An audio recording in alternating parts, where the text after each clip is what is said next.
इस नारे को आज हमें फिर वापस दोहराना है।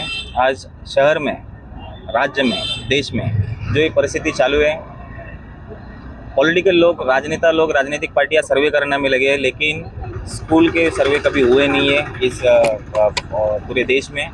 तो लोकशाही मार्ग से जो ये इलेक्शन प्रोसेस चालू है, इस प्रोसेस में निश्चित ही हमें आगे आकर वोट करना है।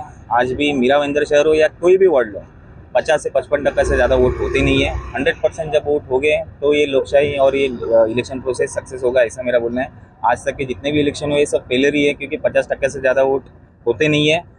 जितने भी लोग आज इलेक्शन डिक्लेयर होने के बाद में बुकिंग्स करते हैं, ट्रैवल्स एजेंसी वगैरह, इनके ऊपर भी जांच होनी चाहिए। इनके भी जितने भी टूर्स है वो सब कैंसिल होना चाहिए। जिस स्टेट में इलेक्शन है उस इलेक्शन में 50% वोट क्यों होता है कि बहुत से लोग आते नहीं हैं, तो उनकी भी जांच होनी चाहिए। जो वोट करते नहीं है उनको सभी अधिकारों से उनको वंचित रखना चाहिए, क्योंकि जब तक इस देश में 100% वोट होगे नहीं तब तक अच्छे उम्मीदवार चुनकर राज्यसभा में, लोकसभा में, विधानसभा में जाएंगे नहीं, महानगर पालिका में जाएंगे नहीं।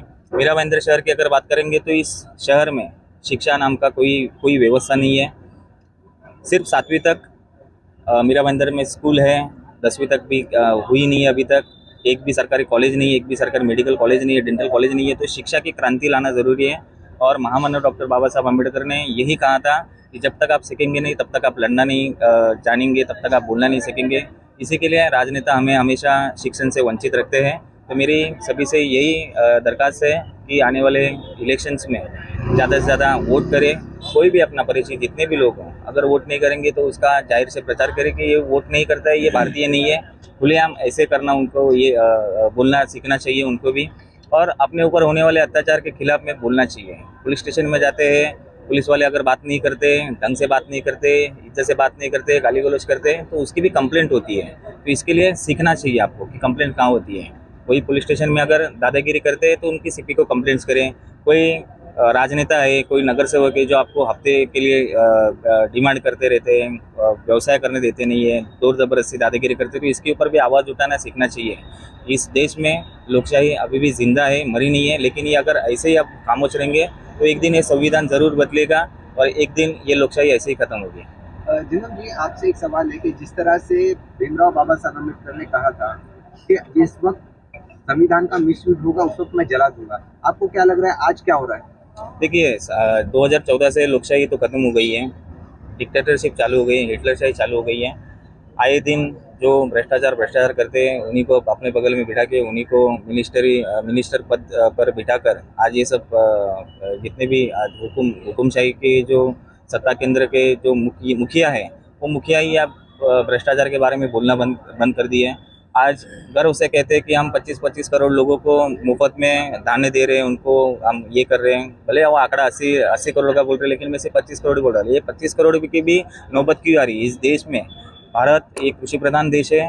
भारत पूरी दुनिया को गेहूँ से लेके, चावल से लेके हर चीज़ सप्लाई करने में अग्रेसर है। तो ये कहाँ तो सप्लाई बाहर गाँव में जाना, एक्सपोर्ट इम्पोर्ट ये बंद होना चाहिए। इस देश में जितने भी गरीब लोग हैं उनको शिक्षा का अधिकार, मेडिकल फैसिलिटी का अधिकार मिलना चाहिए, घर का अधिकार मिलना चाहिए।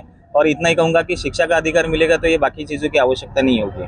और लोकशाही तो खत्म ही हो चुकी है पहली बात तो लोकशाही और ये संविधान चलाने की जो बात कर रहे हैं, आज भी बहुत सारे लोग ऐसे संविधान के बारे में बोलते रहते हैं, लेकिन ये संविधान था, इसी के लिए आज हम लोग इस रास्ते पर खड़े हैं। इस संविधान था, इसी के लिए आज बाबा साहब का पुतला यहाँ पर खड़ा हुआ है, नहीं तो ये नहीं होता। सबसे पहले तो मैं आपको हमारी संस्था की तरफ से आज डॉक्टर बाबा साहेब की 133वीं जयंती है, उसकी सबको हार्दिक शुभकामनाएं देता हूं।